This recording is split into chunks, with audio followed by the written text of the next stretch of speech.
ఇప్పటికే ఇలా కాంగ్రెస్ పార్టీ నాయకులు వాళ్ళ మాటల్ని ప్రజలు గమనిస్తూ ఉన్నారు. ఆనాడు ప్రచారంలో అబద్ధాలు, నేడు పాలనలో అసహనం కనబడతా ఉంది. ఏమైంది మొన్న మా సందీప్ రెడ్డి గారు ఏమడిగినరు?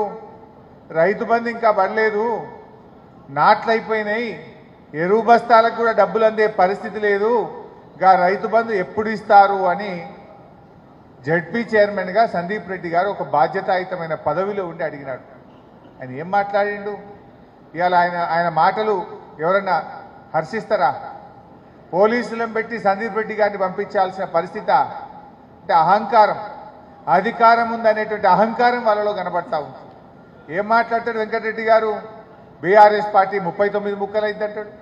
రైతు బంధు అడిగిన వాడిని చెప్పుతో కొట్టమంటాడు. రైతు బంధు ఎప్పుడు వేస్తారంటే నా సందీప్ రెడ్డి గారిని జడ్పీ చైర్మన్ అని కూడా చూడకుండా పోలీసులను పెట్టి బయటకు పంపించే ప్రయత్నం చేస్తాడు. అంటే అహంకారం కనబడతా ఉంది. ఈ అహంకారాన్ని ప్రజలు ఎప్పుడు కూడా సహించారు. తప్పకుండా ప్రజలు వారికి తగిన గుణపాఠం చెప్తారు. నిజంగా అసలు వెంకటరెడ్డి గారికి ఇవాళ ఈ జిల్లా మీద ప్రేమ ఉంటే ఆయన కేఆర్ఎంబికి ఇవాళ ప్రాజెక్టులు అప్పగించిన దాని మీద స్పందించాలి. ఇవాళ ఏమైంది? ప్రాజెక్టులన్నీ కూడా కేఆర్ఎంబికి అప్పచెప్తే ఏమవుతుంది? రేపు నల్లగొండ జిల్లాకు త్రాగునీరు రాదు, నల్లగొండ జిల్లాకు సాగునీరు రానటువంటి పరిస్థితి వస్తుంది. నీ ప్రాజెక్టే నీ చేతిలో లేకుండా పోతే, రేపు శ్రీశైలంలో జల విద్యుత్ ఉత్పత్తి జరగకపోతే సాగర్కు నీళ్ళు వస్తాయా? సాగర్కు నీళ్లు రాకపోతే నీ ఏఎంఆర్పి ప్రాజెక్ట్ నడుస్తుందా? నీ సాగర్ ఎడమ కాలువకు నీళ్ళు వస్తాయా? రేపు మనకు తాగునీరు దొరుకుతుందా? అసలు దాని మీద స్పందిస్తలేరు.